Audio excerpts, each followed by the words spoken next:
Welcome to explained.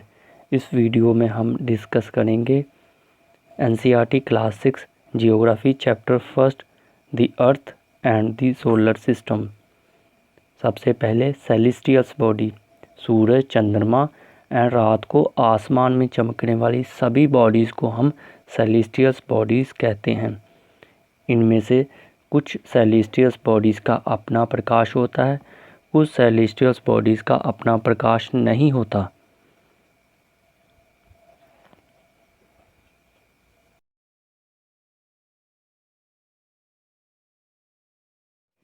Jin celestials bodies की अपनी heat and अपनी लाइट होती है, उन सेलेस्टियल्स बॉडीज़ को हम स्टार कहते हैं।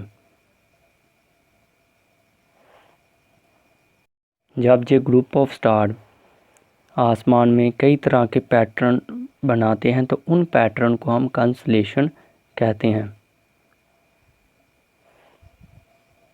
जैसे उदाहरण के लिए सप्तऋषि एक कंस्टेलेशन है जिसमें ग्रुप ऑफ 7 स्टार हैं। जिन सेलेस्टियल्स बॉडीज़ की ना तो अपनी हीट होती है ना ही अपनी लाइट होती है, वो सेलेस्टियल्स बॉडी लाइट और हीट स्टार से लेती हैं। ऐसी बॉडीज़ को हम प्लैनेट कहते हैं। जैसे धरती प्लैनेट जिस पर हम रहते हैं, ये भी अपनी हीट एंड लाइट सूरज से लेती है। सूरज जो एक स्टार है। मून जो धरती का एक नेचुरल सैटेलाइट है, ये धरती के इर्द गिर्द चक्कर लगाता है। हमारी धरती की तरह ही 7 और स्टार हैं जो सूरज से लाइट और हीट लेते हैं। इनमें से कुछ स्टार के सैटेलाइट भी हैं। सोलर सिस्टम में सूरज, 8 ग्रह, एस्ट्रॉइड्स, मेट्रॉइड्स एंड सैटेलाइट शामिल हैं। सूरज सोलर सिस्टम्स का सबसे मेन ऑब्जेक्ट है। सूरज धरती से 150 मिलियन किलोमीटर दूर है। ये सोलर सिस्टम के सेंटर में स्थित है। सूरज ही वो फोर्स देता है जिससे सारा सोलर सिस्टम बाइंड रहता है। सूरज बहुत ही एक्सट्रीम हॉट गैसेस से बना हुआ है। यही हॉट गैसेस सोर्स है हीट और लाइट का फॉर प्लैनेट। सोलर सिस्टम में सूरज के अलावा 8 ग्रह हैं जो सूरज के इर्द गिर्द एक फिक्स्ड पाथ में घूमते हैं। इस फिक्स्ड पाथ को हम ऑर्बिट कहते हैं। सूरज के सबसे पास के ग्रह मरकरी है,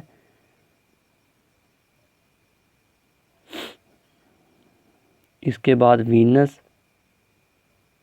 फिर अर्थ, फिर मार्स, फिर जुपिटर, फिर सैटर्न, यूरेनस एंड नेपच्यून आता है। इन प्लैनेट्स का नाम आसानी से याद करने के लिए एक ट्रिक है, यह है my very efficient mother just serve earth nuts. Earth solar system का तीसरा ग्रह है और साइज में ये 5वें नंबर पर आता है। अर्थ पर 70% पानी है। आसमान से देखने पर यह नीली दिखाई देती है, इसीलिए ही अर्थ को ब्लू प्लैनेट भी कहा जाता है।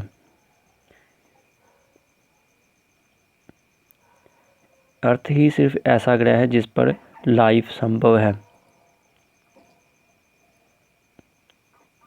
इसीलिए ही अर्थ को एक यूनिक प्लैनेट के नाम से भी जाना जाता है।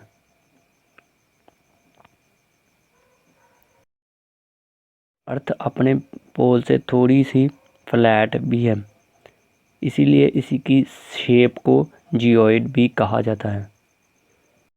मून धरती का एक सैटेलाइट है। सैटेलाइट एक सेलेस्टियल बॉडी होती है जो एक प्लैनेट के अराउंड चक्कर लगाती है। ये वैसे ही चक्कर लगाती है जैसे एक प्लैनेट सूरज के अराउंड चक्कर लगाता है।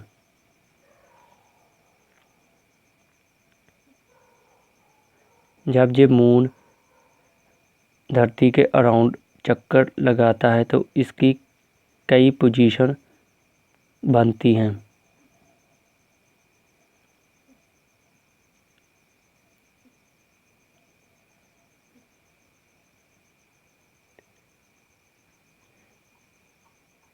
जब ये बिल्कुल नहीं दिखाई देता तो उसे न्यू मून कहते हैं। जब ये पूरी तरह दिखाई देता है उसे फुल मून कहते हैं। नील आर्मस्ट्रॉन्ग पहले इंसान थे जो चंद्रमा पर पहुंचे थे।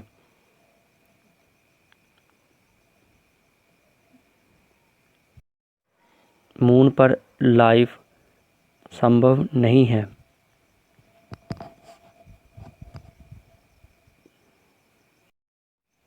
प्लैनेट, स्टार एंड सैटेलाइट के अलावा कुछ ऐसी छोटी बॉडीज़ भी हैं जो मार्स एंड जुपिटर के ऑर्बिट में पाई जाती हैं और ये बॉडी सूरज के इर्द गिर्द घूमती हैं। साइंटिस्ट का मानना है कि ये बॉडी आपस में टकराने से बनी, जो छोटे छोटे भागों में बट गई। मेटेरॉइड्स बहुत ही छोटे छोटे रॉक्स हैं जो सूरज के इर्द गिर्द घूमते हैं। कई बार ये धरती की सतह में भी पहुंच जाते हैं और फ्रिक्शन की वजह से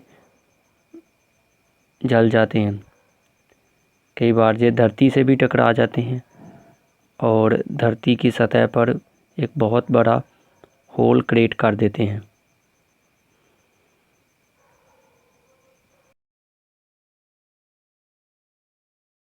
हमारी अर्थ सोलर सिस्टम का हिस्सा है जिसमें सूरज सेंटर में है। ये सोलर सिस्टम मिल्की वे गैलेक्सी का हिस्सा है और ये मिल्की वे गैलेक्सी यूनिवर्स का हिस्सा है। इस फोटो से आप अपने आप को यूनिवर्स के साथ रिलेट कर सकते हैं।